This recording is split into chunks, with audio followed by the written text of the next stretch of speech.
Okay, this video is a KLR 650 complete top end and bottom end rebuild. So unless you're working on a KLR 650, this is probably going to be an extremely boring video for you, but hopefully this helps. Someone who is working on it can kind of use it as a guide. I would say every motorcycle is a little bit different, so work on your bike at your own risk, but I put about 4,000 or 5,000 miles on it so far, so I did get it back together right. Well, I got a 2012 KLR 650 right here. Basically, I was riding it this summer and it broke the balancer chain. I'm pretty sure it's because of the cam chain tensioner failure, which is a common issue with these. They have a fix for them. It's called the doohickey. It changes it to a torsion spring style that leaves more tension on it constantly than the original spring, just like a coil spring looking thing, which stretches out over time and creates flop in the chain and eventually causes catastrophic failure in these engines. I bought it from a guy with like 10,000 miles on it. He said that he had done it, which apparently that's a thing with these, is everyone says they've done them. Same with like the 6.0 Power Stroke. Everyone's bulletproof their 6.0 anyways.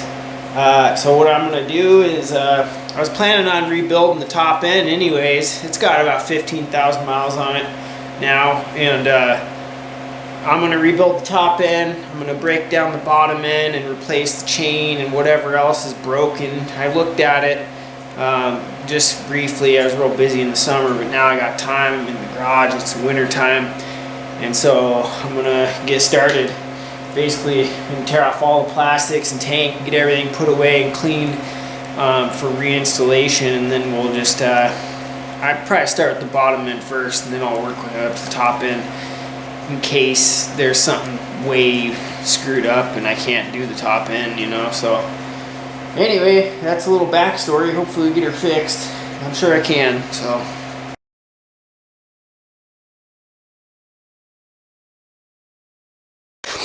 Alright, all this is pretty easy. Tank's just connected to these two things here, just bolts, and then got a fuel line and a return fuel line or something. I don't know what that is.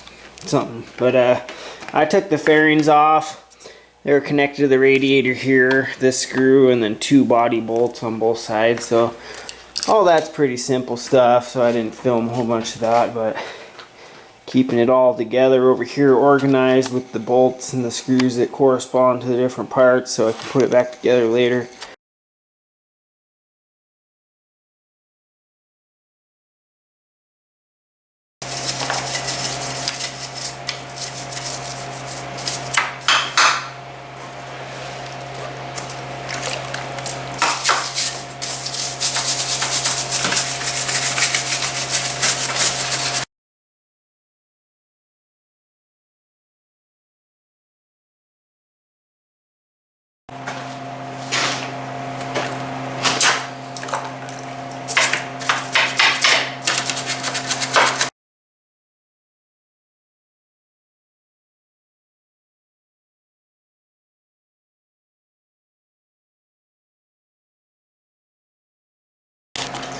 So next, to pull off the shift lever, the sprocket cover here for the front sprocket, and then there's,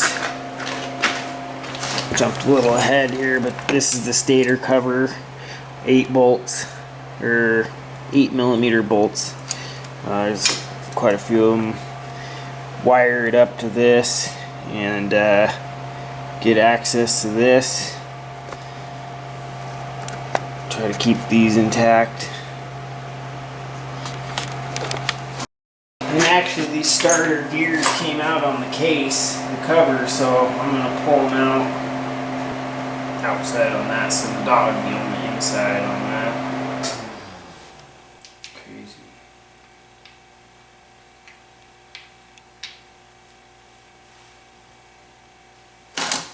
So then I put this on that and have a brace on my crash bar here. It's just a flywheel holder, 3/4 inch.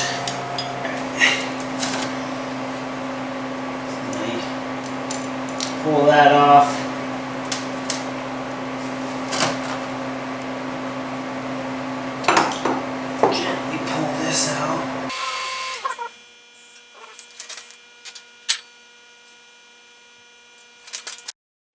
Alright, this is the screwed up part. So it looks like this chain broke. This is the balancer chain. This is the timing chain. It didn't break, so that's lucky because that would have scattered it. So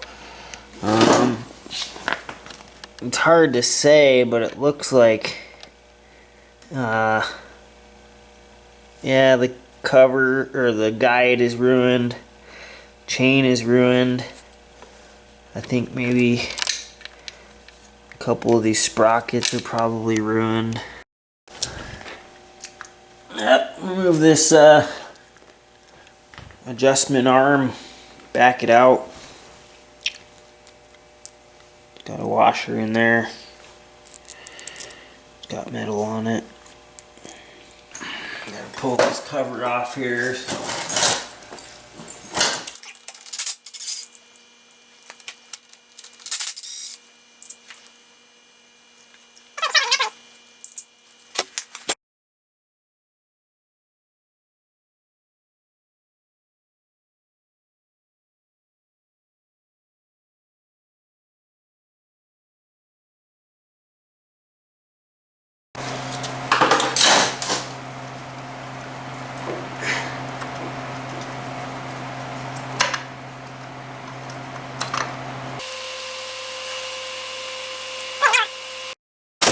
Oh, now you can see it a lot better. This chain is fucking broke, dude.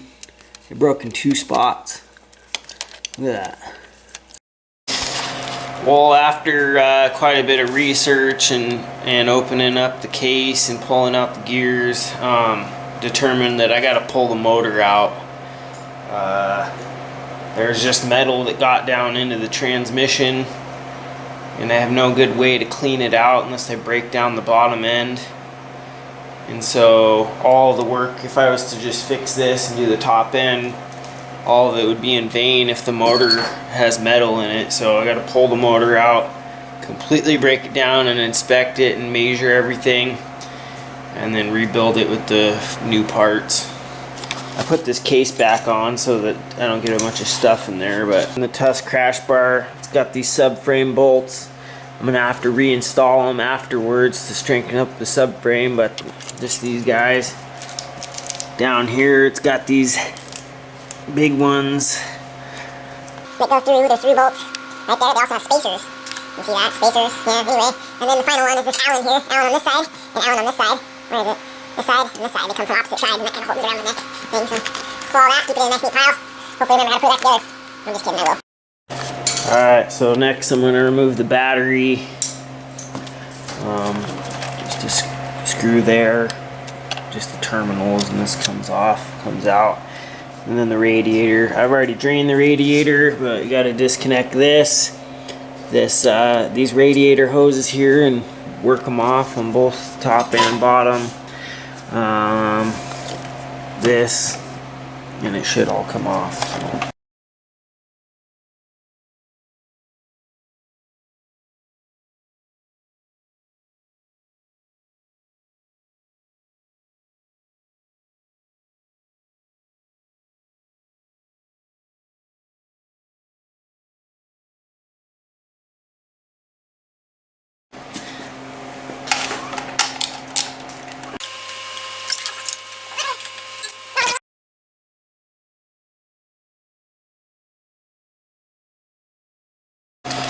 Here it is, the connector right there. Pops off, it goes to the fan. It's this white one. Alright, so it's calling to remove the front coolant reservoir here. You can see you got a wiring harness. It's held together on that. This heat sink thing. I'm not really sure what this is yet. Vacuum booster, it looks like. So probably have to take off this plastic guard and pull this coolant reservoir out. Also, just kind of want to get a look at the engine. We got hoses here. This is the main hose that goes to the engine radiator, so probably going to pull on that side as well. Car, we got this throttle cable here, and probably return throttle cable here. Oh, this cover comes off. Just got 2 Phillips screws. Next, gotta detach this overflow deal and two 8mm bolts, like three 8mm bolts.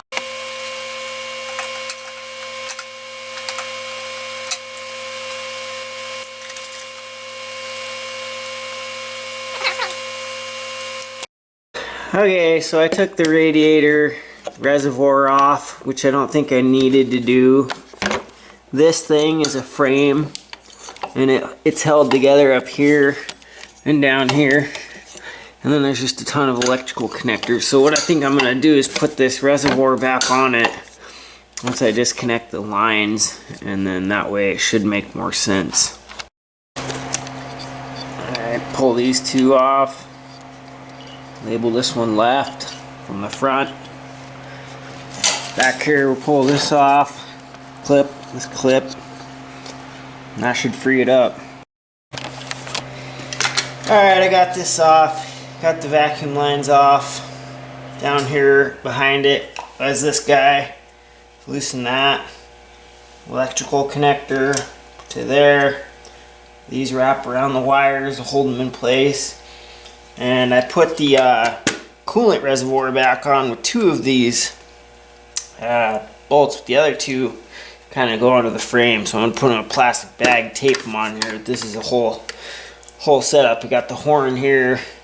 I hope I documented this clear enough. This is probably the most complicated part of the exterior accessories and stuff, but it's pretty straightforward. You know, there's two vacuum lines, one's curved. The heat sink can only clip into one spot. Left and right horn. This is the coolant lower. This is the coolant upper. And then this little weird one is the vacuum line that goes to the very bottom of that vacuum solenoid thing. So anyways, I pull these off and pull this out. Keep track of this. There's a spring right here.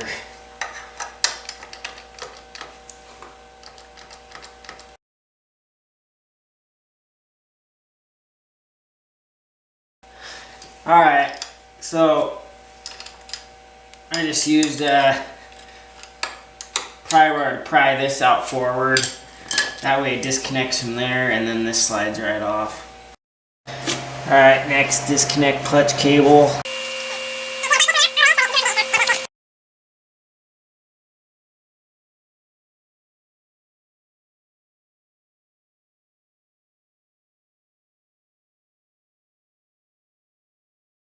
Alright, to get the exhaust off, it's saying remove the reservoir cover, the exhaust clamp bolt, these bolts, these hanger bolts. I'm going to take this cover off. I think I just said that. And then these headers, and this should slip out. You can leave the stock muffler on there, I think, for that. So.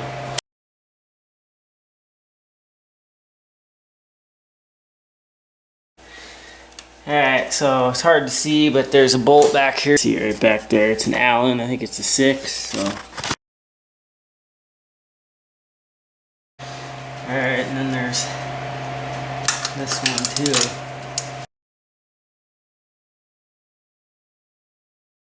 Alright, go pull these headers off here.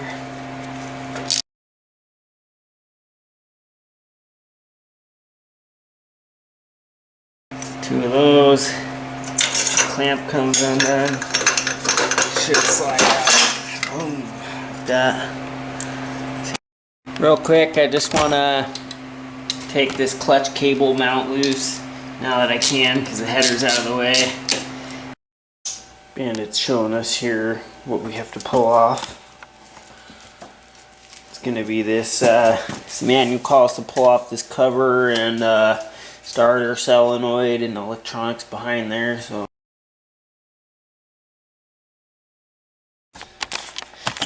okay, so it's just this bolt here, and then there's some wires that correspond. I think the starter cable.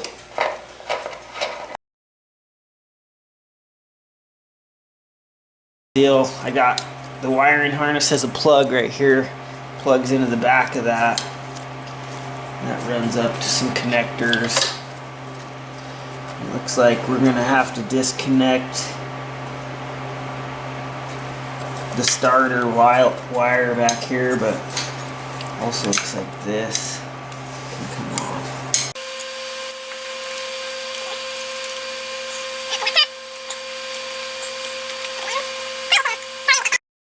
Okay, so I disconnected the starter solenoid from the starter. It's that right there. I put the bolt back on it.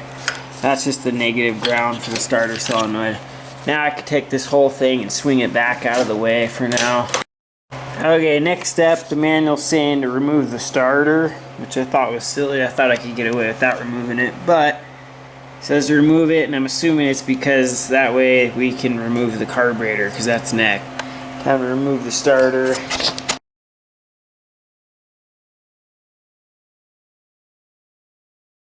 Moving the carb, I'm going to take this throttle plate, I guess, I don't know what it's called. It's got both the connections on it. I'll back that off. Carefully.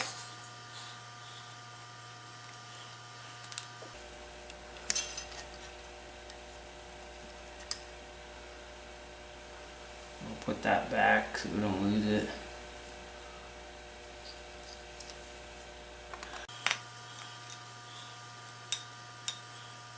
So then, I think we should, well, I mean, that's pretty self-explanatory. This one's closer to that, and this one's closer to that, so we go all the way up.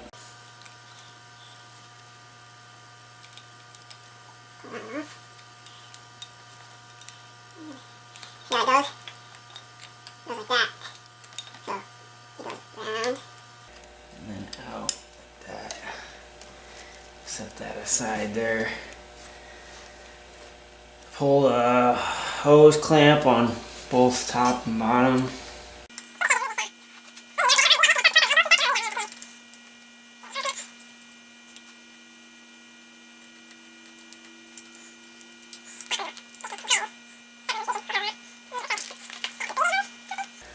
Take that off.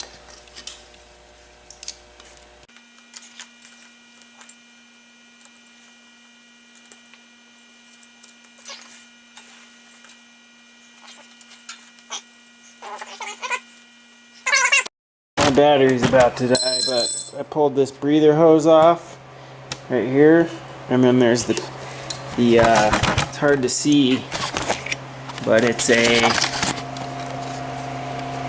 the choke deal. So it's just a nut that backs off and has this choke cable housing going into it.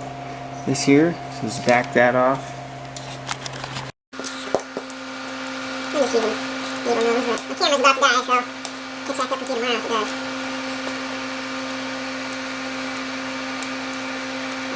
There's that.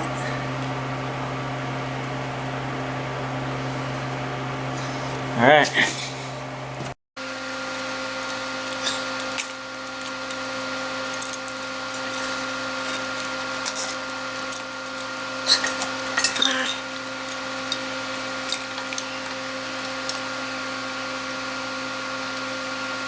Loaded this hose here. It's going up around, and it's that lower hose on the freaking vacuum that we pulled off, I believe. Yep. So that vacuum hose goes to here. So we'll know where to put that back when we put the carb back. And that's exactly why I filmed this stuff. Anyways, that's the carb that comes out. That's that long vacuum hose. Alright, it's the next day. I'm pretty much ready to pull the motor out. I got a few other small things to take off, but I don't have an engine stand. So I'm going to make an engine stand out of steel. I borrowed these bike stands that kind of elevated it on the front and the back, and that'll help stabilize it when I try to pull this thing out. When I pull it out, because before it was all over the place, so now it's stable. Should be able to pull that out. I'm going to break loose the head bolts and whatever else is difficult prior to taking it out of the frame. Anyway, I got this steel pipe I'm going to use for a frame, and I don't know, I'm basically just going to copy the one I seen on Amazon to some degree. It'll be semi-adjustable. The one on Amazon is 75 bucks, but it's only made for up to a 500cc. So I'll cut some of this up and show you as I weld it. Alright, the next thing to do is pop the spark plug, pop the temp sending unit. It's just this little wire down here. Kind of hard to see, but it's going into the top of the engine. So we pull that. I'm going to pull this off just to make it easier. It doesn't catch on a bunch of stuff.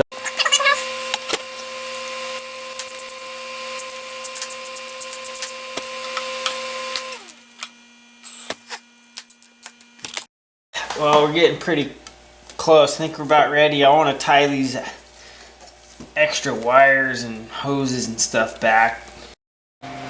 One last thing is the crankcase bleeder.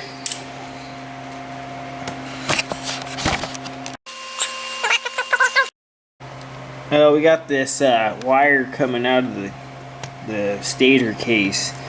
So this wire goes up, wraps around another wire that comes out of the stator case. So it's these two wires that run up here, goes through a zip tie, and then the one wire is connected right here and the other wire is connected right here. So I'm going to disconnect these two and probably have to cut that zip tie so that this wire can come out with the whole engine. I think that's how it's supposed to go.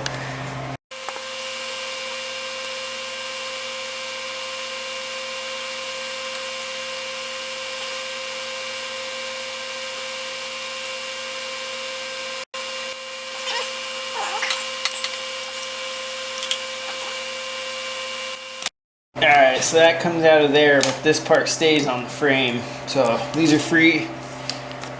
I'm going to unfortunately have to cut the zip tie, so no biggie. Bam, those are free. Alright. Alright, so the final thing, I got to get this chain off, or the camshaft sprocket off. I am going to be replacing these, both sprocket and chain. In order to do that first, though, I need to loosen up the chain tensioners here and the axle so I can slide everything forward, so I can at least, at the very least, just take it off for now.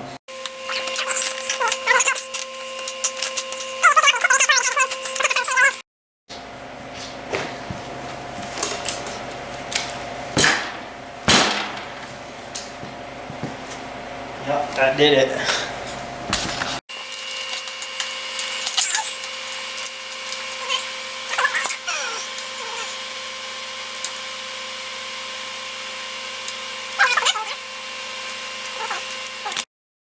I mean, realistically, this chain is in such bad shape that I'll be definitely not reusing it. So I'm just going to hit it with the cutting wheel on the grinder and cut it off. Alright, so the sprocket's got a little flat washer on here. Looks like.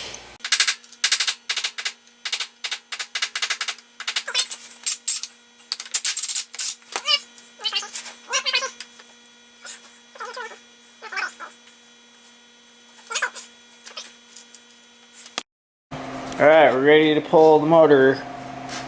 I'm going to start with this lower mount, and then probably I'll end with the top mount so it kind of hangs, but there's a mount back here that's got to come loose, and then the swing arm's got to come loose, except for you don't want to pull the swing arm bolt all the way out. You want to pull it out just far enough to get the engine out, and then pull the engine out and put it back so that the swing arm doesn't drop. So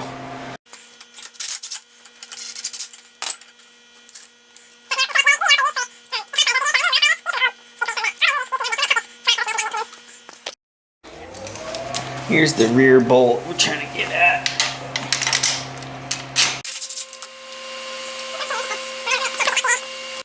Alright, here's the rear engine mount. So I used a punch I removed this nut, used a punch to shove it through, and then it came out the other side. And then this is a sprocket guard that for the chain guard, or chain guard right here. So this goes on it as well. Alright, I'm just gonna loosen up this swing arm bolt. Swing arm bolt, punch in the middle here.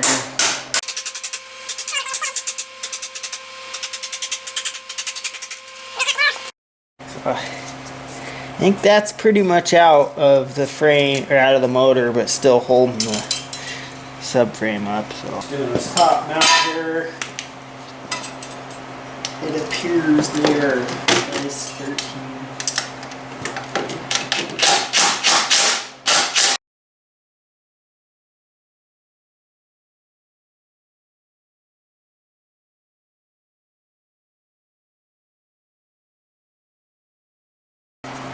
Appears it goes like this,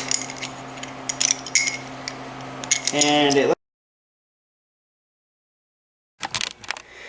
Well, the motor's got to come out this way because this swing arm bolt is going out that way, so I'm gonna have to pull it out here by myself. I wish I had someone else to help me do it, but I guess I'll just try to wiggle it out.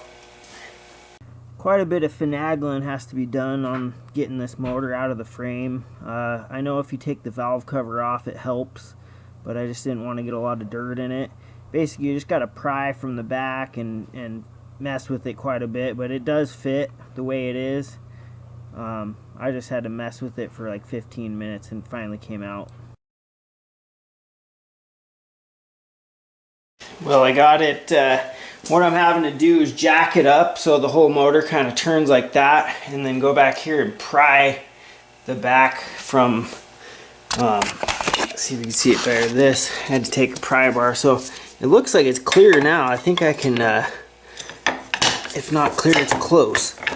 Alright, real quick, this is like some sort of vacuum line, and it was on top of the valve cover, and I think it was blocking me from getting the motor out, so I took it off. It's 2 bolts here. Alright, I'm going to take the valve cover off. I think it's going to be easier that way. Well, I got it out. I ended up having to remove the swing arm bolt. I just didn't see another way that thing was going to come out. And it slid down like it said it was going to do, but oh, what's that? I don't even know what that is. Anyway, I'll have to put that back. It was just, I didn't see it coming out.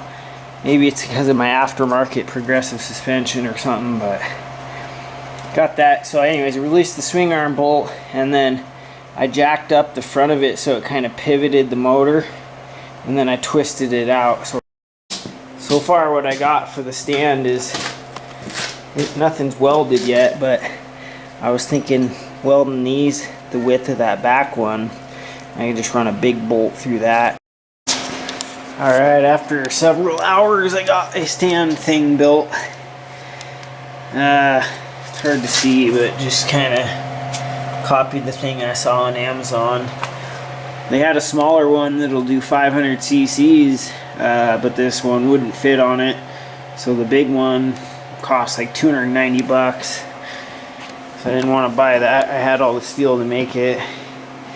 Got this thing that slides on here to adjust those, and good enough to work on it. So, well, I got the stand built, and I got it on the small table. Wanted to bring it up off the floor so it's right here in my face, and I'm not bent over for, 3 weeks or whatever. Probably only a week, but I got the second table set up for the top end, so I'm going to put all the top end parts chronologically, starting from here and working my way down and labeling them. And then this is going to be the bottom end table, which I already started. Had to close up so that I could pull the motor, so a little bit messy. But I also installed some new lights in the garage because I couldn't see anything. So these ones are motion activated. Those ones, they're all LEDs, and I got like 12,000 lumens plus another 10,000 lumens, so it's bright in here now. Basically, gonna pick up where I left off and pull the valve cover off. Take a look at this. Next, I'm gonna get it top dead center, and I'm going to check the valves before I take it out. Alright, to check the timing, got to get it at top dead center. Got to pull the spark plug so I can tell what top dead center is. Also, there's indication marks on here. You got these lines. These lines need to be going out or in or something, but I'll figure that out here in a minute. I know the cam lobes have to be facing out, and since I tore apart the case already, I don't have the indication marks on here. So what I'm going to do is just put a clean screwdriver in there until it comes all the way up. And as long as these cam lobes are out, it's on top dead center on the, I believe, exhaust stroke. So, alright, that's top dead center. There's two marks there, one on that side, one on that side, and they're just basically supposed to be even with this deal. And it could be 180 off, except for I checked it with that spark, with the screwdriver that brought it up, as well as the cam lobes are faced outside. So next I'm going to check the intake clearances. It's supposed to be 0.10 through 0.20 millimeters. That's the official tolerance for that. And then the exhaust is 0.15 to 0.25. So, well, 0.10 fits, and 0.12 is about snug, so they're within spec. I'm not going to mess with them if they're in spec on that. So we're going to move over to the exhaust and check those. We'll start with 0.15. That's the smallest tolerance, and work our way up.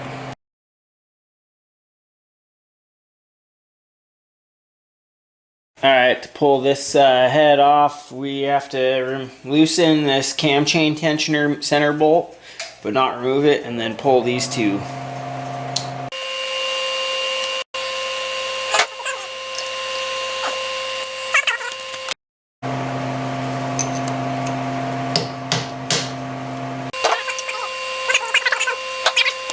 Alright, next is these cam caps.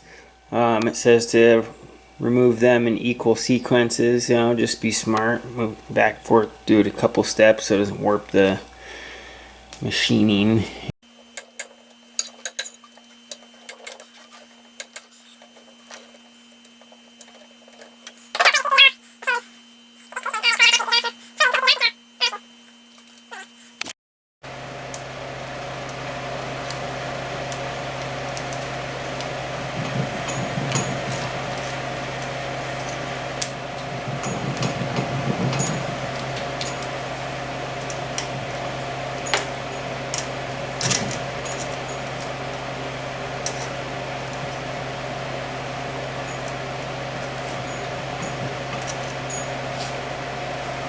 Okay, hold on here.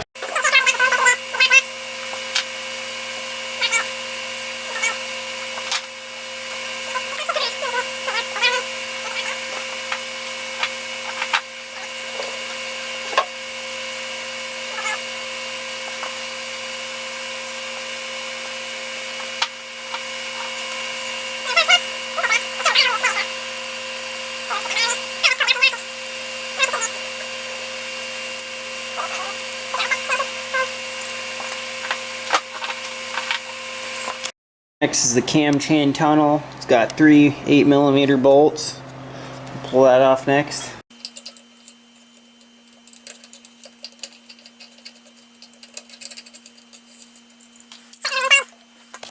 Alright, next we're going to take the cams out. Super important to keep track which one's which. Also, if you have the motor in the bike, put a wire on this and tie it to something so it can't fall down into the crankcase.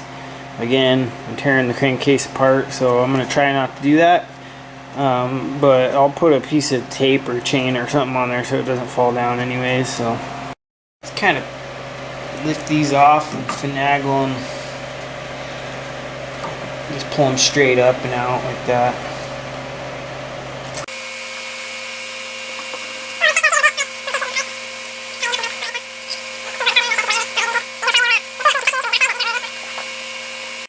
Alright, so next step, it's removing the cylinder head. It reminded me to pull this part off, 3 8mm bolts. Then remove the shim, so I'm going to use a magnet and pull those out, keep them exactly in the right positions with my little diagram there.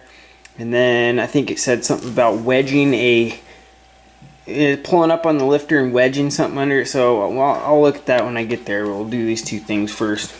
Next, we remove these shims. Hopefully they come out easily.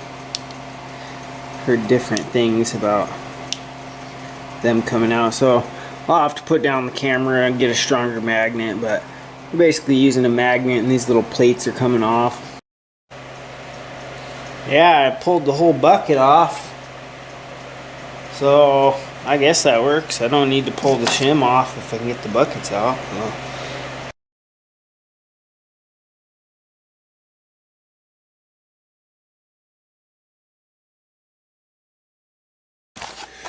Alright, to pull the cylinder head, I got the shims and the buckets off, so they shouldn't be in the way. I don't really know why I'd asked to do that, but anyway, these two, there's a banjo bolt here, or whatever this is, a cap nut, and another one there.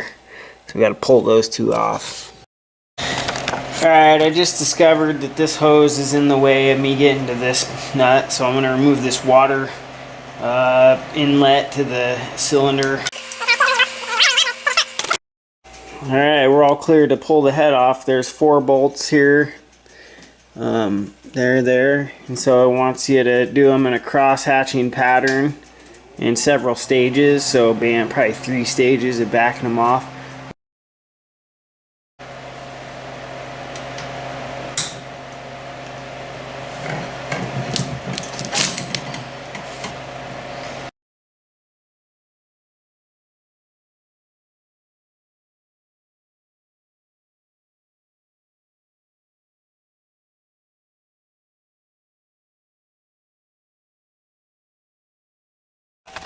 Okay, one thing I just realized is I didn't take off this oil line.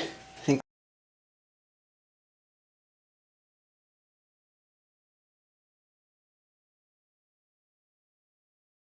now these cap nuts, these two, I'm just going to do both of them now since guess I'll just try to lightly tap on it like it says.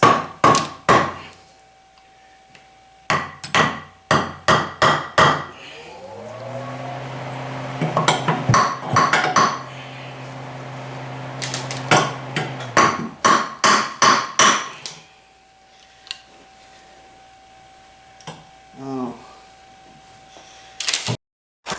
I'm noticing this here, and it looks like it's an Allen. Oops, can you see it? There's the Allen, it looks like. And that definitely looks like it's holding the head on. Lucky I didn't get too carried away on the head. So, gotta clean that out and get that out. Alright, so it's a 6mm Allen. Okay, let's see if we can gently tap this head. Oh yeah, now it's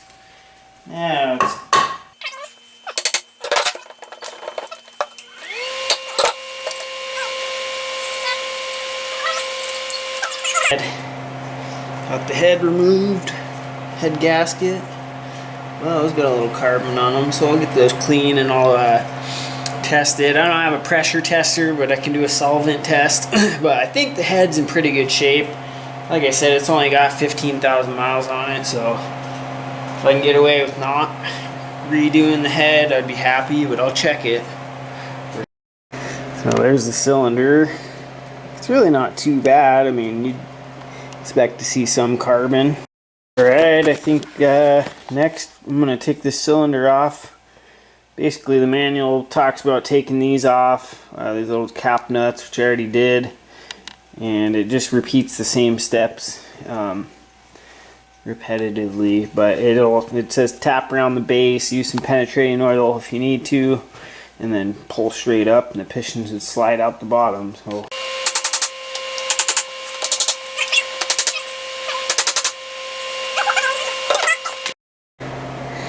alright, so this cam chain guide comes out, and then down below there's an 8mm that's got to come out.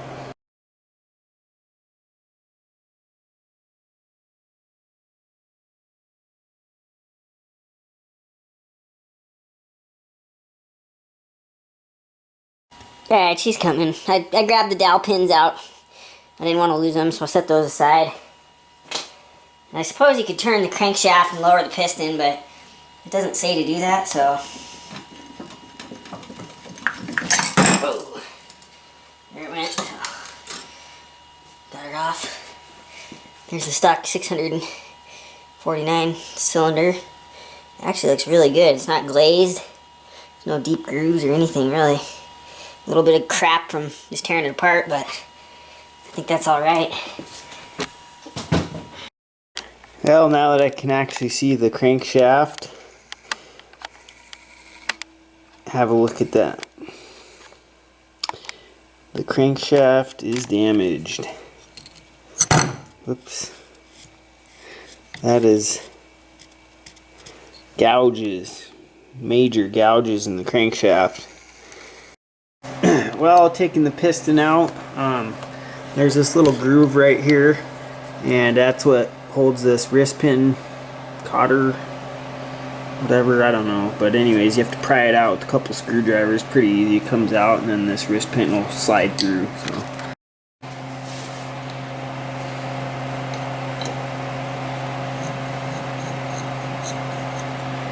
Just like that. Well, with that, that's the extent of the top end. I can't get this crank out until I, break down the rest of this, but